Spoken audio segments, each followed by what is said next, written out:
Hello students, this video lecture is an initiative taken by Shet Vidya Mandir Junior College of Commerce and Science.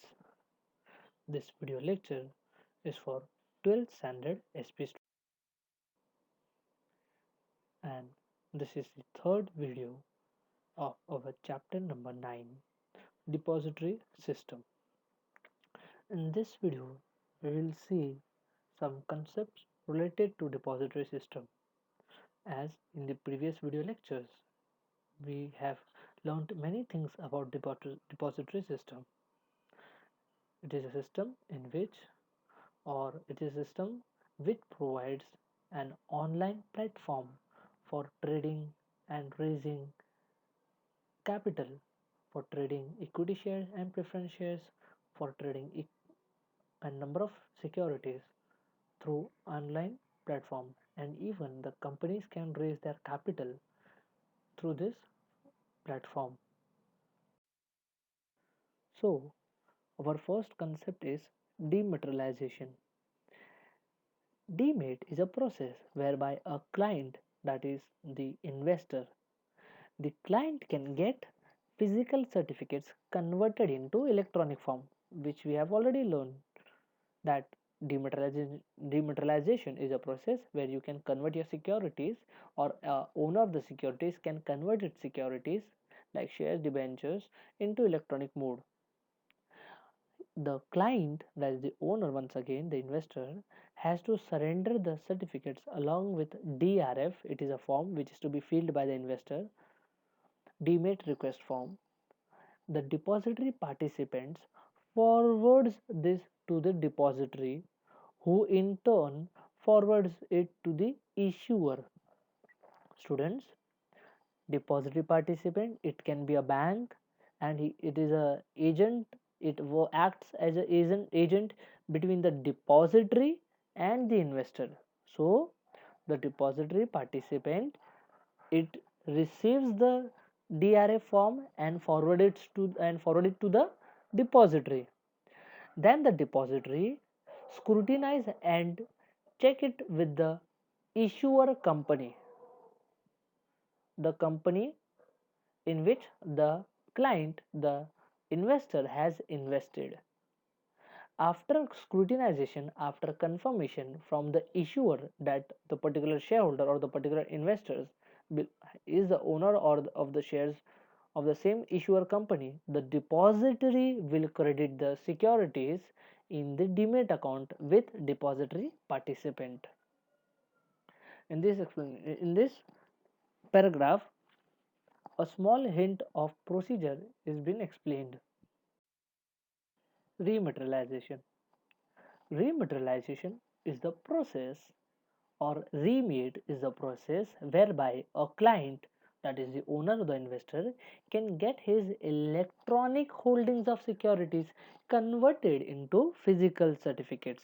That means completely opposite of demat and dematerialization. Here the owner has to, or the client has to, submit the RRF form, that is remit request form, to the depository participant. And in the same way, like a demat process, the DP forwards the same to the issuer company in which the client has invested and the depository. The issuer company prints the certificates and then sends them to the client and simultaneously confirms the acceptance of remit request to the depository. Once the confirmation has been received by the depository from the issuer company, the depository, through DP, through depository participant, they debit the account of the client, which was earlier credited with securities when it was dematerialized. So in the remit process, after the confirmation has been done, the shares are printed, the certificates are printed, share certificates are printed. The depository then debits the account of the owner of the securities, that is the client, the investors. Fungibility. In financial terms, fungibility means the state of being interchangeable. Some financial assets are fungible while some are not fungible. Example: land is not fungible as every unit of land has its unique quality which adds to or reduces its value. Currency note is fungible as there is no difference between two currency notes of the same value. Similarly, securities like shares debentures issued by the same company of the same class, that is equity share is a class of a share, have same value no matter who owns them. The securities held in Demat electronic form are fungible, that is they have a number, they are interchangeable, substitutable, and they cannot be distinguished from each other. Securities bear no notable features like distinctive number, certificate number, or folio number. In students, in physical form, every certificate has its own unique number, which is called as distinctive number for share certificate, or for every receipt you receive while shopping, you have a receipt number. That receipt number, this distinctive number, they make a document unique. But when certificates are converted into electronic form, there is no need for serial numbering. They all are same and they all are interchangeable. It's like in a half glass of water you are adding more water, so it doesn't matter that from which bottle you have taken it. Okay.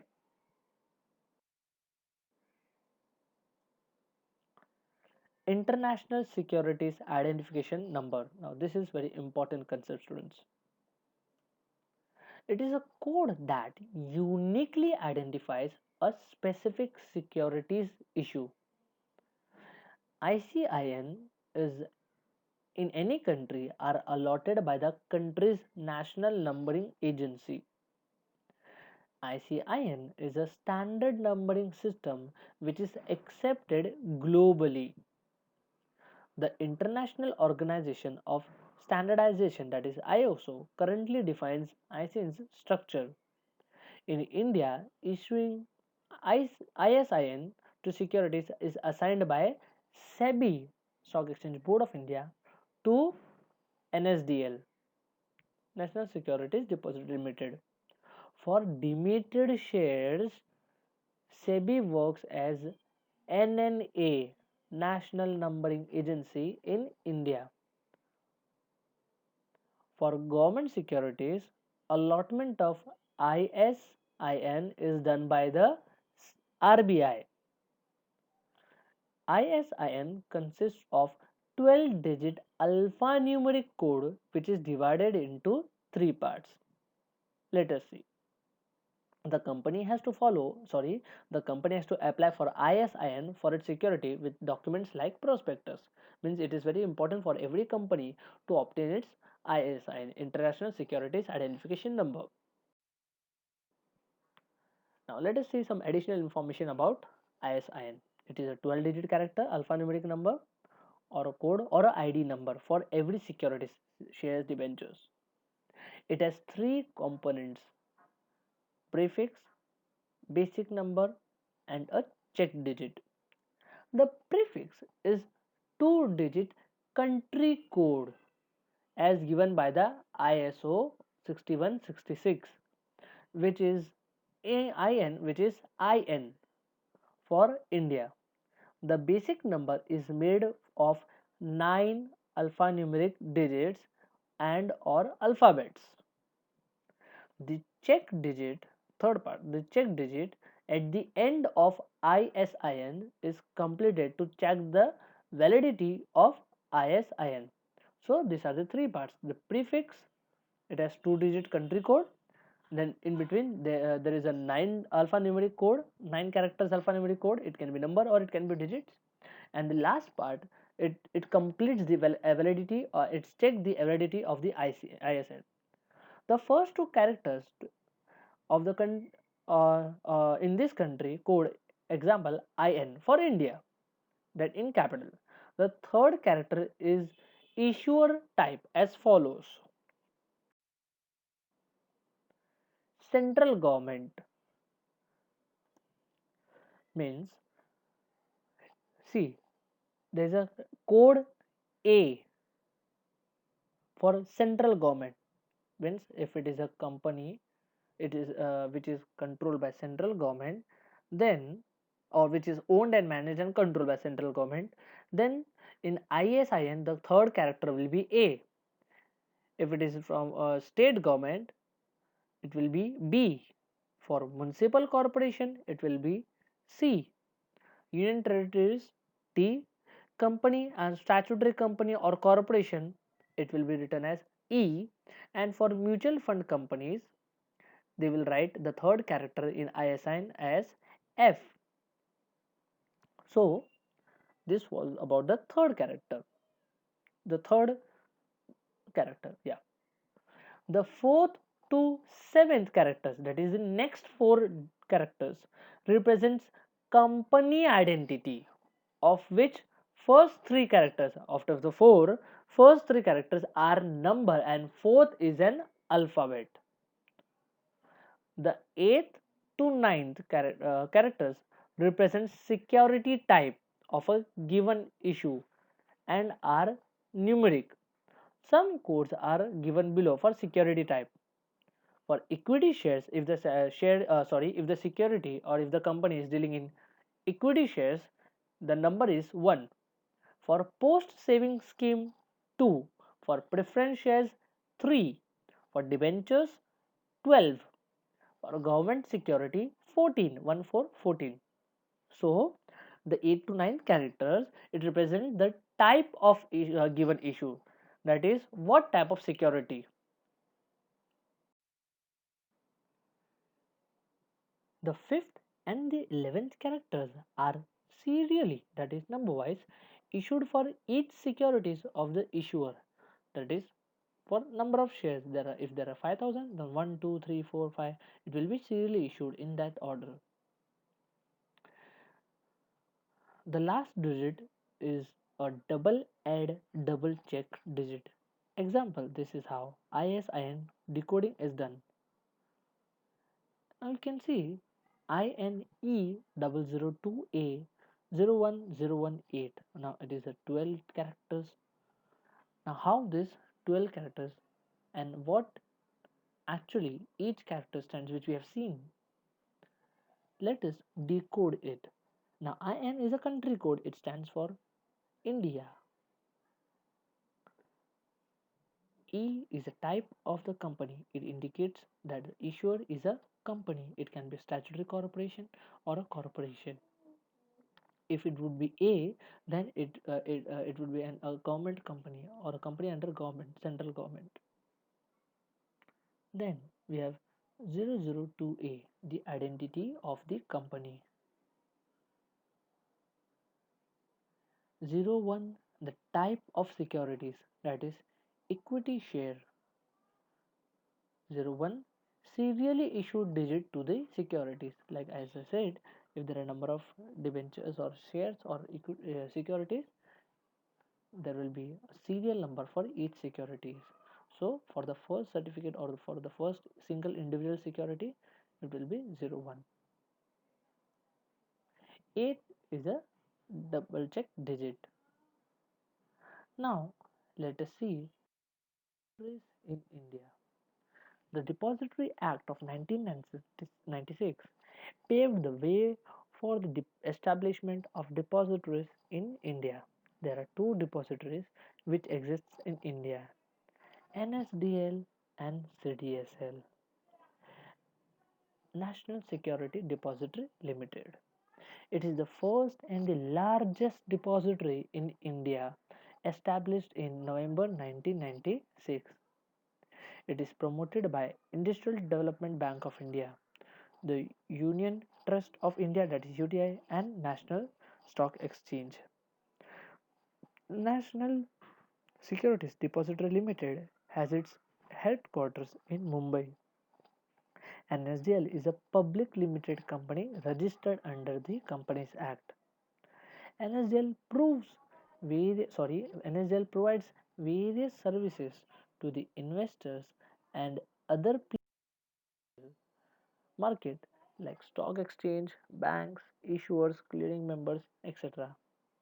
It renders the services like account maintenance, dematerialization, rematerialization, settlement of trade through market transfers and off market transfer, nomination, transmission, distribution of non cash corporate actions, dividend distribution, facility of freezing or locking of investors' account, investors' grievances, that means complaints, etc. So, we have already seen in previous lectures that depositories are like central bank. That central bank in our country, it's only one central bank. There is only one central bank, RBI. Like RBI, depositories are also the center or it acts as a central body in electronic exchange of securities and electronic maintenance, buying and selling, and other services. They provide the platform, and they are the main pillars of this online platform. In a similar manner, we have one more depositories in India, CDSL, the Central Depository Service Limited. CDSL began its operations in Feb 1999. It was promoted by Bombay Stock Exchange with jointly several banks. Even it has its headquarters in Mumbai. CDSL has a wide depository participant network and offers Demat services similar to NSDL across the country. Both these institutions have played a tremendous role in success of depository system in India. Thank you.